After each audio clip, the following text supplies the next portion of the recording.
Disturbing discovery. A landlord in Nova Scotia charged with voyeurism after a tenant finds a hidden camera.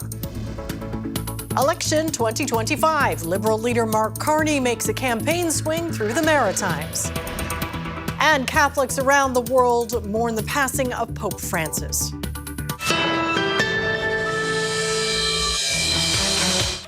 Good evening and welcome to our viewers in New Brunswick and Prince Edward Island joining us tonight. A Nova Scotia landlord has been charged with voyeurism after his tenant found a hidden camera in the bathroom of her rental unit. Nicholas Sagan now on that disturbing discovery and what happened next.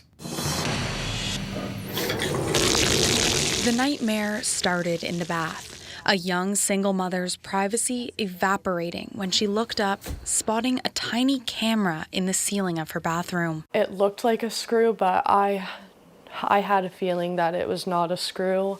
I was shaking. I was in sheer, utter panic. This is the camera she found, smaller than a pinky nail. The woman, whose identity is protected by a court-ordered publication ban, called police immediately. She says RCMP traced the camera to her landlord's home upstairs, the receiver hidden in a floor vent in his bathroom. It was the sickest feeling of my life. I don't even know a word to describe how low and violated I felt at that time. RCMP say they executed a search warrant and seized items from the landlord's home, which led to a charge of voyeurism, a sex crime. It's an incredibly serious offense. This privacy lawyer says that charge could lead to others, depending who was caught on camera. So somebody who observes a young person in this particular state voyeuristically is also creating child pornography. The young woman is waiting to find out more about what was recorded, saying she and her young son never felt safe around their landlord. I did not have anywhere else to go. There's a super bad rental crisis, as everyone knows. Housing advocates say this is a chronic problem across the country. We're going to continue to see these unfortunate stories with tenants trapped essentially in their current housing, because they don't want to risk the only housing they can find, the only housing they can afford. The woman and her son are now staying with family and couch surfing as she searches for a new home where she isn't being watched. Nicholas Sagan, CBC News, Digby County, Nova Scotia. The search for a child who went missing in Guysborough County, Nova Scotia on Thursday has been suspended. The child fell into a river in Cook's Cove while fishing with a man and another child. The man immediately jumped in the water to rescue the child, but was unsuccessful. Several agencies were involved in the search. It was called off Saturday evening. RCMP say there is no information to suggest that the child got out of the water safely and that any further search efforts would take place by air. No information about the missing child's identity has been made public.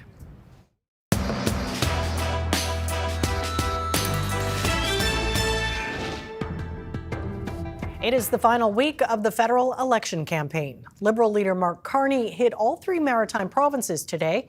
He started off in Charlottetown, where he promoted his healthcare plan.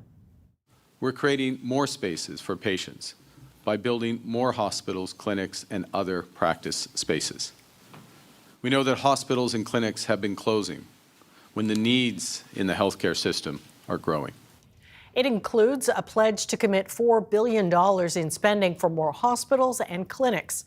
Carney promised to train more family doctors and nurse practitioners in Canada and recognize foreign healthcare credentials so physicians from abroad can practice here. He also pledged to drop tolls on the Confederation Bridge down to $20 and cut the interprovincial ferry costs in half. In the afternoon, Carney was in Truro, Nova Scotia for a meet and greet where he sported a Team Canada jersey and played a game of pickup road hockey with some local kids. He finished the day with a rally in Fredericton. Well, staying on the campaign trail, Conservative Party leader Pierre Poilievre is pledging his government will build more than 2 million new homes over the next 5 years.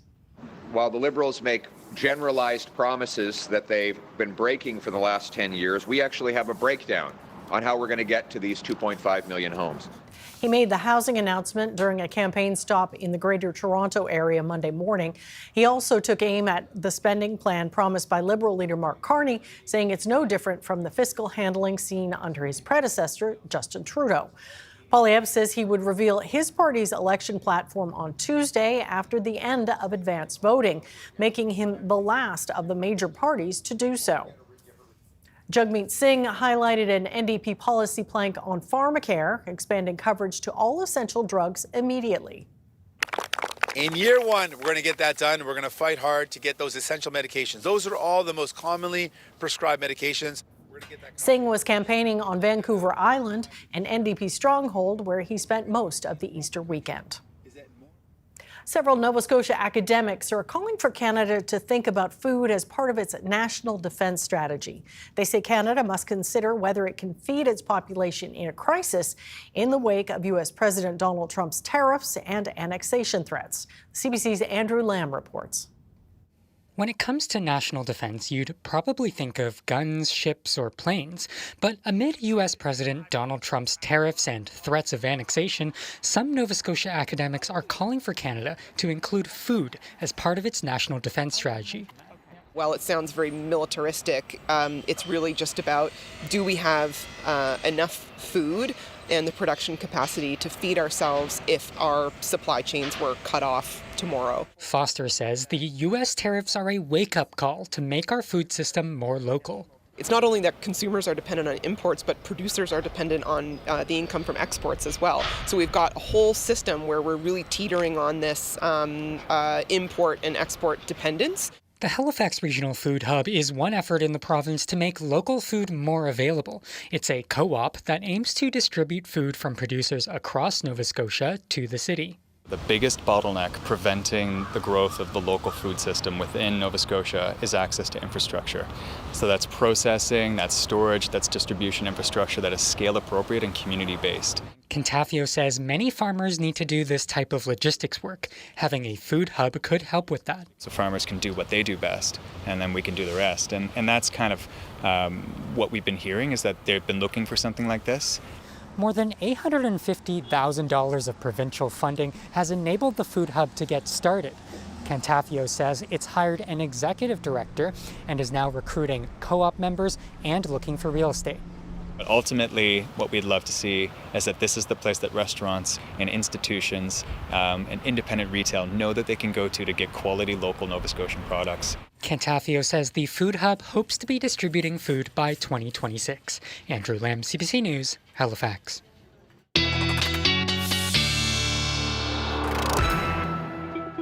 Now here's a look at your weather forecast for the Maritimes. Tonight in Nova Scotia, temperatures will range from 3 degrees in the Yarmouth area to 1 degree in Halifax to the freezing mark in Cape Breton, with partially cloudy skies covering much of the province. In New Brunswick, we're looking at -2 in the north and 1 to 2 degrees in the rest of the province. -2 tonight in PEI under clear skies. On Tuesday, mainland Nova Scotia will see clouds and a chance of some showers with temperatures between 6 and 8 degrees. Cape Breton will see a mix of sun and cloud and 9 degrees. New Brunswick will also see clouds and possible showers with temps of 5 to 6 degrees. And on PEI, expect a cloudy day with some showers in the mix and a high of 7. Pedestrians and advocates say more needs to be done to make busy streets in the Halifax area safer. The issue was the topic of a panel discussion in Dartmouth over the weekend, organized by a grassroots group made up of concerned residents. The CBC's Josh Hoffman was there. Representatives from government, police, and a personal injury firm met on Saturday to discuss ways to better protect pedestrians. The event was organized by the Pedestrian Safety Project. This would be the first crosswalk safety community meeting and awareness walk, first that we know of. Cameron says she started the project after noticing several reports of people being struck by vehicles in the Halifax area. She says it feels like it's getting worse, and according to numbers from a local advocate, she's not wrong. 4 people have died already this year in the Halifax area after being struck by a vehicle while walking or riding their bike. Something needs to be done. I think the past few months, there's been quite the increase in incidents and fatalities. I guess what stands out is the continuation of an upward trend line. Norm Collins is the founder of the Crosswalk Safety Society of Nova Scotia and was one of the panelists on Saturday. Collins tracks the number of pedestrian vehicle collisions in the Halifax area and says, despite the fact these incidents are happening more often, Halifax Regional Municipality isn't changing how they approach the problem. We spend most of the budget on traffic calming. That's not where the injuries are happening. Traffic calming only applies to local and minor collector streets, in neighborhoods. That's not where the injuries are happening. They're happening out here on Wise Road. They're happening on Roby. They're happening at signalized intersections. Roughly 24 concerned residents attended the discussion, with several expressing frustration over dangerous interactions with motorists. I'm experiencing road violence pretty much every journey I take. I think this is a really important event because when we're looking at road safety, pedestrians are often the ones who are going to come off the worst. Kirk says things like curb cutouts, roundabouts, and elevated crosswalks all force drivers to slow down and pay closer attention to their surroundings. Halifax Regional Municipality released an updated road safety plan last year, which has the goal of eliminating fatalities and serious collisions on city roads by the year 2038. Josh Hoffman, CBC News, Dartmouth. A group of friends on PEI are doing what they can to clean up the streets, and they're having fun doing it. As the CBC's Connor Lamont tells us, it's a way to not only make a difference to their community, but to stay connected with each other. Madison Dunn says it's shocking how many alcohol bottles, food containers, and scratch tickets he finds in the ditches around Mount Herbert. It's a big reason why he started the group Fast Trash. Every week, the team picks a new spot to clean up.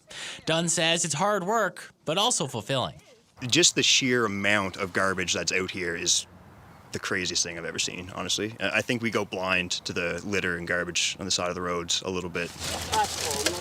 Dunn has been picking up trash for the last 2 years. He says there seems to be more litter now than when he started, and the most common type of garbage he's finding is changing. Like marijuana products and stuff like that, it's all over the place, and it's all hard plastic. That's a big one. That and vape cartridges and like the vape actual machines, like you see those in the ditches too, which I'm sure you didn't see much before. But I mean, batteries and stuff like that, I can't imagine it's good being in the ditches. The weekly cleanups are also a great way to see his closest friends. They play music, laugh, and talk a little trash with each other. Trying to make the streets of PEI a little bit cleaner and brighter, and especially around this time of year when all the snow's melted, there's so much trash in the ditches. It's pretty crazy. And it's kind of nice just to, get outside, hang with a couple friends, and clean things up. In under an hour, the cleaning crew collects 7 bags of garbage and 1 bag of recycling. And they look forward to doing it all again next week.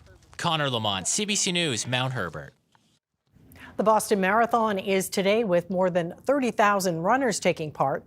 But one New Brunswicker who's run the marathon 16 times before isn't lacing up his shoes this year. 71-year-old Bob Forbes is recovering from a knee injury and had to pull out of the race. He says marathon running has become a big part of his life in the past 2 decades, and he hopes to get back to it soon. I still have the sort of need to do it, and I still think I can. Just have to be patient and try not to be too cranky while I'm working through this most recent injury. Forbes isn't letting the injury slow him down and is still running short distances. He hopes to be able to run alongside his daughter in the Fredericton Half Marathon in May. We're back after the break. Coming up, thousands gather in Vatican City to mourn the death of Pope Francis.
Catholic faithful and world leaders are reacting to the death of Pope Francis, who died Easter Monday at the age of 88.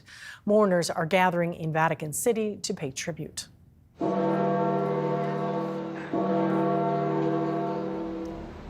Vatican has confirmed the Pope died of a stroke and irreversible heart failure. Francis had been hospitalized earlier this year for a respiratory crisis that developed into double pneumonia. The Pope made his final public appearance before a packed crowd in St. Peter's Square on Easter Sunday.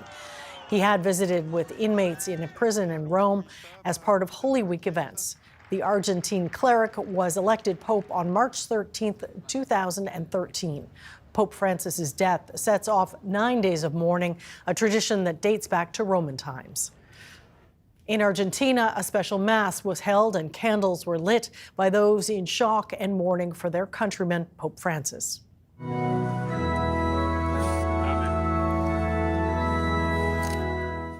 Hundreds came to pay their respects in the cathedral in Buenos Aires, where Francis was once an archbishop. A photo of the pontiff was displayed prominently inside the church, adorned with bouquets of white flowers. The current archbishop called Francis the Pope of the poor and marginalized, referring to his time working in the city's poor districts. Argentina's government decreed a week of national mourning. Pope Francis was well known for his compassion, humility, and focus on global unity. The CBC's Chris Brown takes a closer look at his legacy and the impact of his leadership.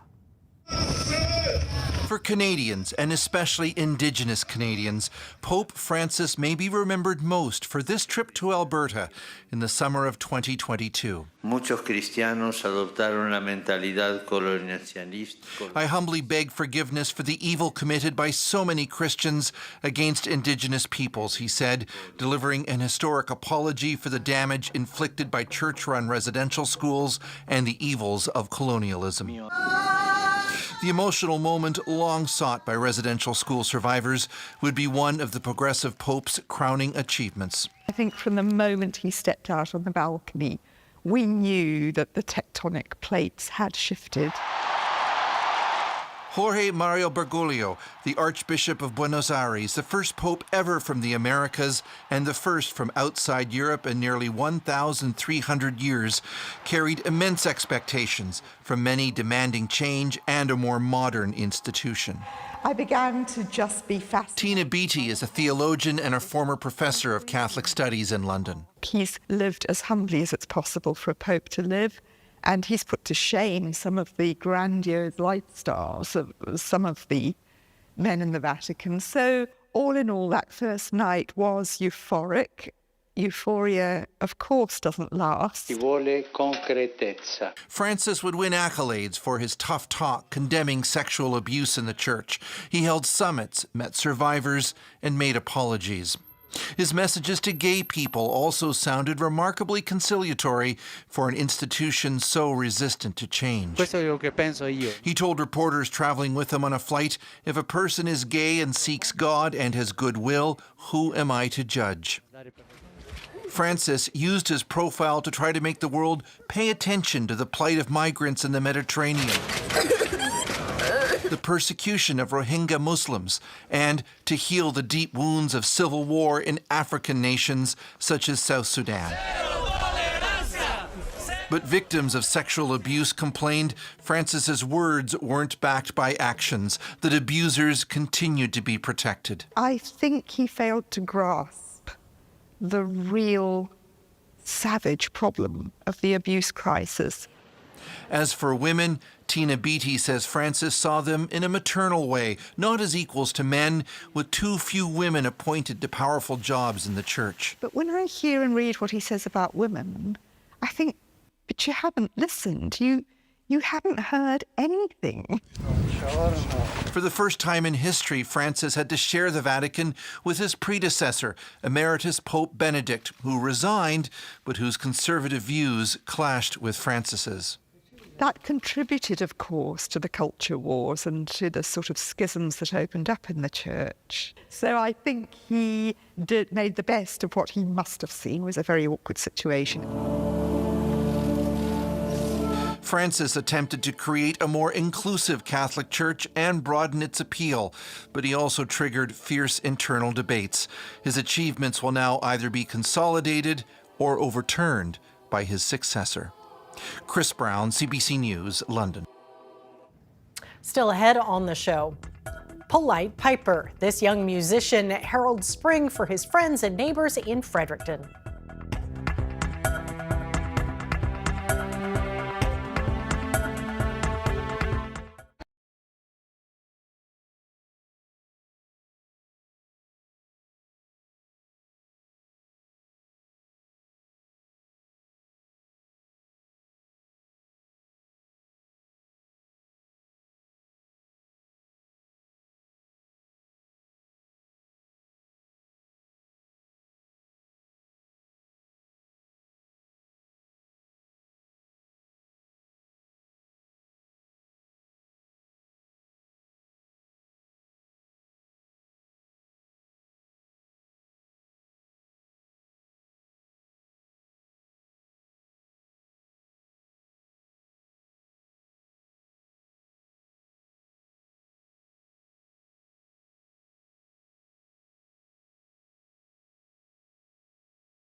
Welcome back. When we think of the sounds of spring, it's bees buzzing or birds chirping. But for one neighborhood in Fredericton, it's the sound of bagpipes. Jennifer Sweet has that story. Springtime means bagpipe season in Ryan Strong's neighborhood. It comes with an annual warning and courtesy note from his mom. So every year, around this time of year when Ryan starts to practice outside, I always make a post in our Skyline Acres community page because You never know who's going to have a sleeping baby or a migraine, and I just think it's considerate to let people know that the bagpipes are starting and they can contact me if they need them to stop. We haven't had anyone request that we stop ever. It's usually support and encouragement. Wilson says sometimes the neighbors even make requests. Children from the daycare and elementary school down the street also get into the music.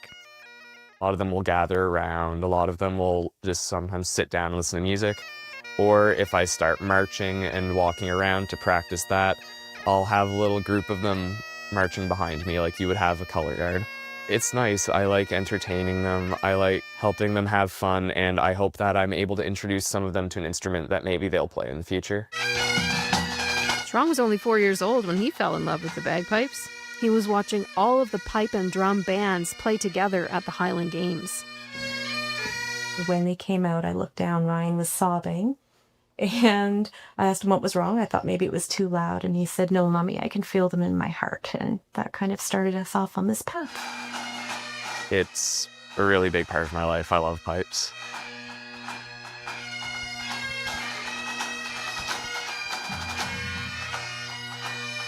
I love the music. It's really fun to listen to. It's even more fun to play. I love my band. It's a really great community, and I've made some of my best friends through it. Hunting for chocolate eggs is a classic Easter activity, but at Moncton's Magnetic Hill Zoo, kids were learning about a different kind of egg over the long weekend. Zookeepers gave presentations about different types of animals that lay eggs. Officials at the zoo say it's important to teach children about conservation.